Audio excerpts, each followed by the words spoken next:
It's really amazing that I find so much time to read on a regular schedule, but now that we've got this whole social distancing thing, I haven't found very much time to read. Let's talk about it.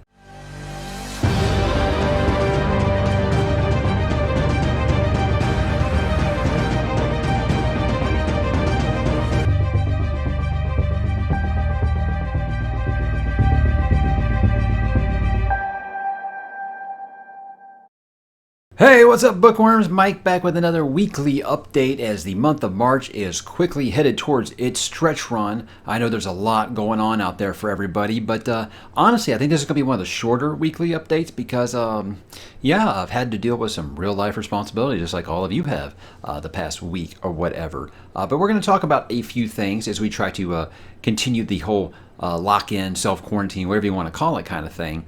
I guess you really can't have a self-quarantine if you aren't actually sick, but you know what I mean. We're just we're just not really leaving the house unless it's just to take a walk around the neighborhood, get some fresh air, or maybe take the kids to the park or something like that, which is met with immediate hand sanitization and washing of the hands. So I hope everyone out there is staying safe, and you know what? Let's not talk about that. Let's talk about happy things here, like reading, right? I kind of preluded to it earlier that it's weird because of this whole schedule. I've actually found less time to read because the kids are home from school, and wife is doing a very, very good effort of homeschooling them. But we want to make that a priority over everything else. And as you guys with kids know, it's much harder to find free time when the kids are here, than when they're at school or they're doing on their own schedule, and then they have things that they want to do. So it is what it is. But I did go ahead and do my review for The Knife of Dreams.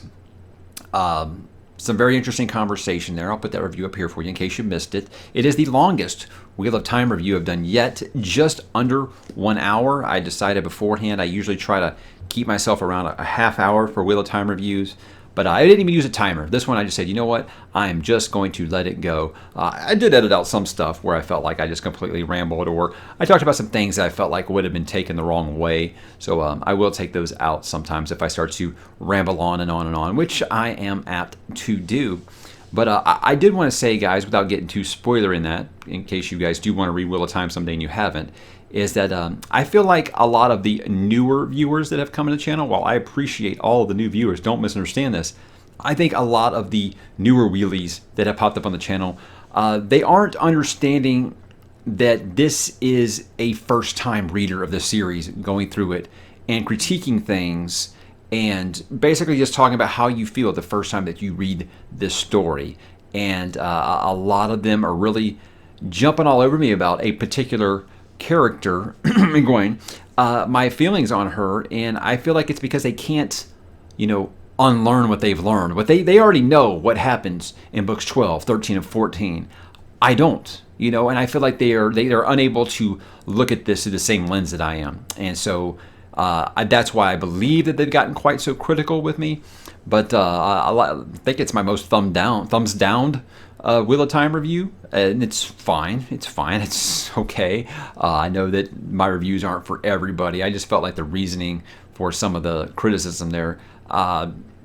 Definitely, it's just an opinion. I've always say that we're allowed to disagree on these things on the channel. I thought I had good reasons, but other people thought that I didn't. They thought that I was making things up and jumping to conclusions. And yeah, that's what you do on a first-time read. You jump to conclusions. You theorize based off what has happened so far and what you think is going to happen. These big moments that you guys keep talking about, they haven't happened yet. So I don't have the hindsight to look back at this time in the book and that's why I feel the way that I do. So I feel like that's kind of gotten lost on some of the newer folks, but that's okay. I'm just glad you guys are here and talking to me about it because, that's, like I said, that's what's made this whole run through the Wheel of Time so fun. But speaking of that, I have continued reading the Gathering Storm. I did my wish list for it here, and I'm going to be honest, while reading this so far, I kind of got a mixed opinion on it. I'm only about 300-ish pages into it. Like I said, I've been kind of slowed down this week as far as my usual thing, but with the whole JordanCon news, which I'll get into in a minute, I think that's okay. I'm not in the super race against time like I was before. So this whole deal that's going on around the States right now and around the world, honestly, is obviously thrown a wrench into a lot of schedules and things like that. But mixed opinion on the book so far. is, I don't know. I don't know. I think it's just everybody told me, oh, this is like the fastest paced Wheel of Time book yet, and I'm not seeing it. And there's a whole lot of situations of something I've talked about in the Discord, some form of corporal punishment that they keep using in these books that it just takes me out of the story every time. I'll get into it more when I do my Gathering Storm review, but it's just something that I just kind of been shaking my head at. I don't think it's a bad book by any stretch or anything like that.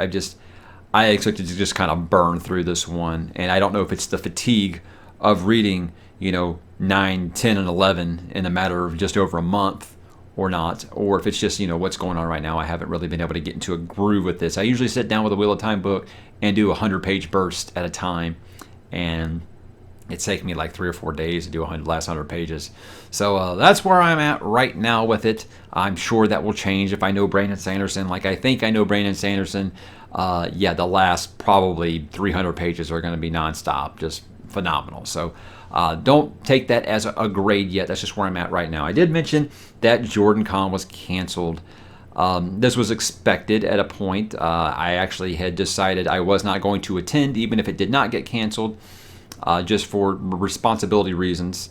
I believe that right now staying home is the best form of action that we can do, and I really don't want to get into it because I feel like I've heard a lot of people get their channels struck down by talking about this, so I don't even want to talk about it. But I was not going to go regardless of if they didn't cancel or not. It sucks because I really wanted to meet a lot of the people, a lot of the fine folks that I've been talking to while I've been doing Wheel of Time for the last year. So it sucks, but there's always 2021, and I hope to make it then. There was a lot of discussion about doing a JordanCon line kind of thing, and lots of people on Twitter have been mentioning me in with a lot of the other really popular Wheel of Timers, and that's just awesome. Like I said, I'd be happy just to be invited to sit at the big kids table kind of thing. So I would love to be a part of that if they'll have me. I'll always be interested in helping out any way that I can. So if they want my help, I hope they reach out for sure. I would definitely like to be involved in that in some shape or fashion.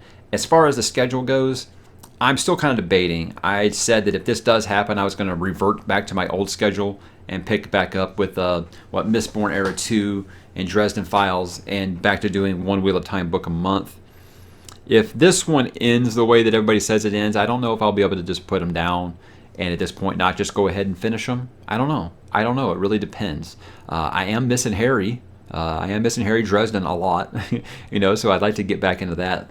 Like I said, there's a point with that, with the advanced reader copy of Peace Talks I'm getting. I'd like to be waiting on it. I would like not for it to be waiting on me. And I'm only on Deadbeat right now, so I've got quite a run ahead of me. But I feel like I've done with Wheel of Time, if I just sit down and focus on one series, I'm pretty sure I could probably blow through Dresden Files in just over a month. So I'm not really overly concerned about it. But as far as my schedule, it's just kind of up in the air at the moment. I don't really know. Let me see how I feel when I get to the end of Gathering Storm, because from what everybody's told me, Gathering Storm and Towers of Midnight are basically one story that's kind of broken in half here, setting up the final book. And then once I get to the final book, I'm going to be like, okay, cool, I'm at the final part of this year-long journey. Okay, I can just put it down now and wait. Probably not. So we'll see. But don't hold me to that one way or the other. Speaking of Sanderson, I did continue my Mistborn March schedule. I was a day late, but I did get that review up right here. Like I said, with the whole situation going on with the fam at home and stuff like that, my schedule's been a little harder to maintain, so I had to break my once every Wednesday schedule. Got it out a day late, but those are heavier reviews, and I kind of wanted to talk about the reviews for those for a second. Basically, just spoiler reviews in general. I'm not retiring spoiler reviews, but I think I'm severely shortening them. Because look, spoiler reviews already get lower traffic than regular reviews do, because some people haven't read them. Obviously, I understand that. But the problem I'm getting is those spoiler reviews tend to be upward of around 30 to 45 minutes long. And on average, people are watching them like 10 minutes. And that really, really kills your analytics. And it kills your algorithm. And it makes your videos show up in other people's suggestions a lot less.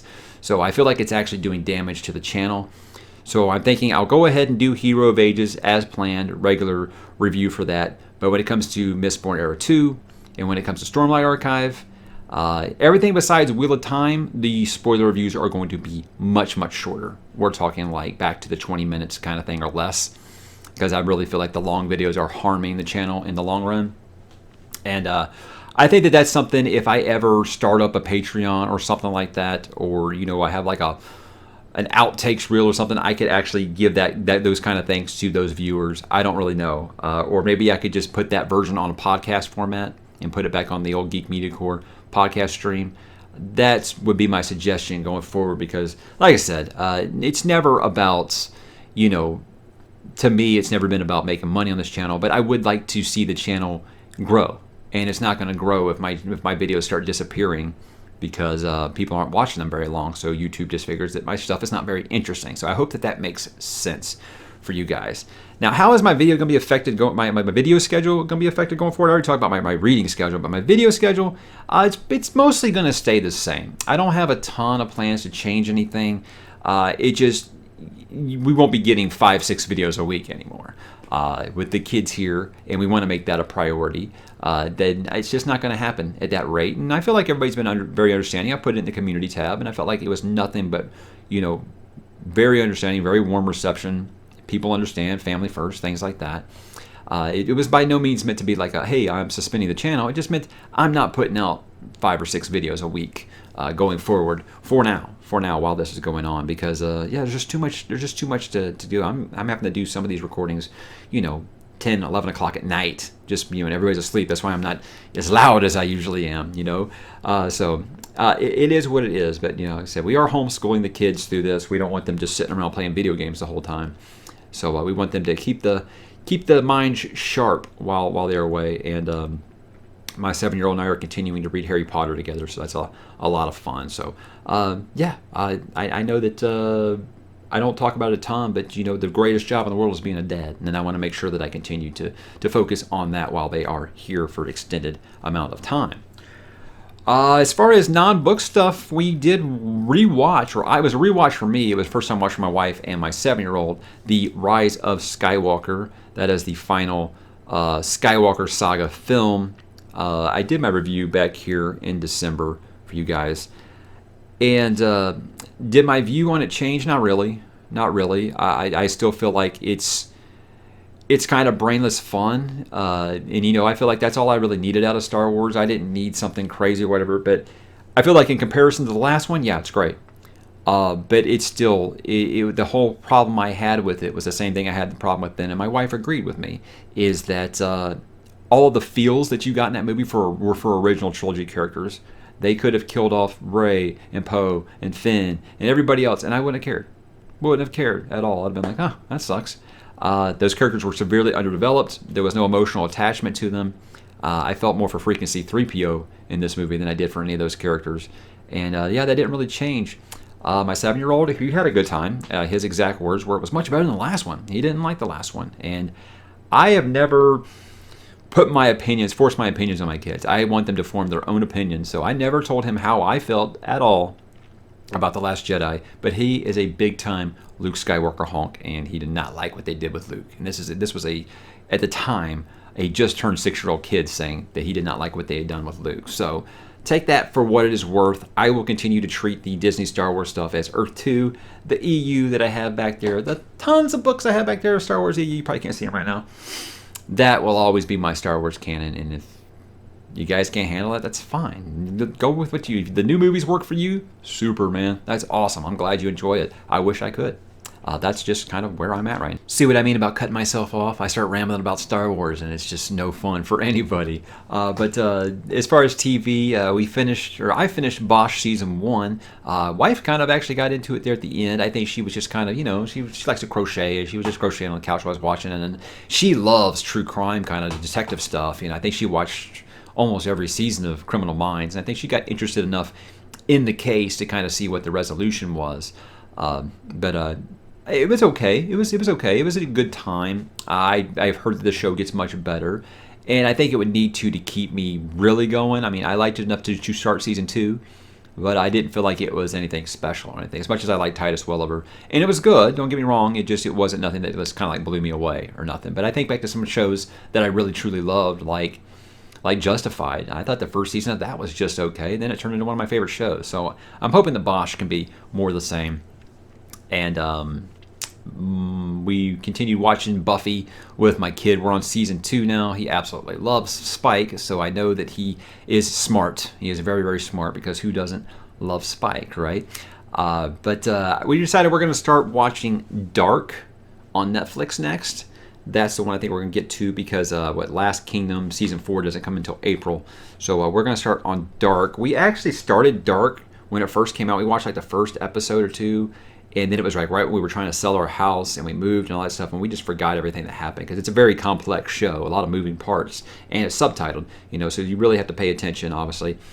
And we're like, okay, at this point we just got to start over, because I can't remember anything that happened in it. So we're going to start that. I've heard it's really, really good stuff. A lot of people have told me that if you like Stranger Things, you'll like it a lot. I didn't get that out of the first episode or two, but I've heard enough positive feedback about it that I definitely want to give it another go. Like I said, we didn't have a problem with it. It just came at bad timing for us while we were trying to sell our house and move. And I don't know if you guys ever try to sell a house while you're still living in it. You got to keep the thing spotless and be ready to get out any minute that someone wants to come look at the house. So yeah, it's very stressful. It's very, very stressful. I'm glad we don't have to do that for a long, long, long time. I did do some gaming. I told you guys last week that Ori and the Will the Wisp came out. Already finished it. Yeah, so it was that good. Like I said, I basically forgone sleep during this time, and what I usually would spend on reading, I probably spent playing Ori. So give me my lashes if you must. But you can beat those games in 12, 13 hours. Very good. I thought it was even better than the first one. I think that the first one's a classic, so that tells you how highly I feel about this. I feel like they've got that Metroidvania genre on lock. I feel like besides Symphony of the Night, it might be like the best Metroidvania series I played, and the music is just absolutely stunning. If you can check out those soundtracks for Ori and the Blind Forest or Ori and the Will of the Wisp on YouTube, very dark fantasy sound. I like to listen to it when I read some Sanderson and things like that. Basically when I get tired of listening to the Elder Scrolls soundtracks, I think it's really good when you're reading any kind of dark fantasy or just epic fantasy in general, especially dark fantasy though. It really fits well with that. Almost like a kind of a Dark Crystal vibe to it. So check out those soundtracks and check out that game if you haven't. I started working on Hollow Knight, which is another Metroidvania game after this that I never really played very much. But everyone who says, how much you like Ori, you really like Hollow Knight. So I just really started it. Don't really have too much feedback on it yet, except that it's like super cute. It's just adorable. The animation is just absolutely adorable. Whereas Ori is just thousands of colors and just absolutely gorgeous. Hollow Knight is very dark toned and almost like a graphic novel kind of look to it. So something very, very different. But I'm glad I'm finally going to check it out, because unlike Ori, I heard this one's about 30 hours long. So it should be interesting. And I don't know how far I get into that. Last I want to end with, I did download the Final Fantasy remake demo for PS4, but I haven't played it yet. I had a lot of people ask me about it. Yes, I was one of those who was completely out of video games in the late 90s. And I was in a movie theater and I saw a movie trailer for Final Fantasy VII, but I was like, this is a game? At the time, it's dated. It looks bad now. But in the 90s, I was like, oh my God, that looks incredible, right? And I did. After work that day, I went and laid down money for a PlayStation 1, and the cycle just restarted, and I was back into video games. So yeah, there's a lot of nostalgia there. And I've heard the feedback about how great it is, and I don't know how much of it is nostalgia. I've been negative on the game because I don't like the idea of them releasing it in 4 or 5 parts and charging you full price for it every time. So I was like, okay, great. You're going to charge me $300 to play this game. Awesome. Way to go, guys. And I've been really negative about that. So I think that might be why I didn't just flock to it like everybody else. Plus, like I said, I know there'll be just nothing but nostalgia attached. And I love nostalgia as much as everyone else. But I don't like you ripping me off for it. I've always said I feel like remakes should be, half the cost of what they used to be. When you do a remake and you charge full price for it, now you're going to charge full price for it 5-6 times, probably over 2 or 3 different consoles with how slow they're developing it. Yeah, it turned me really sour against it. So I'll have more to say about that after I play it. I'm sure I'll hear the music and have stars in my eyes and come back and tell you guys how great it is.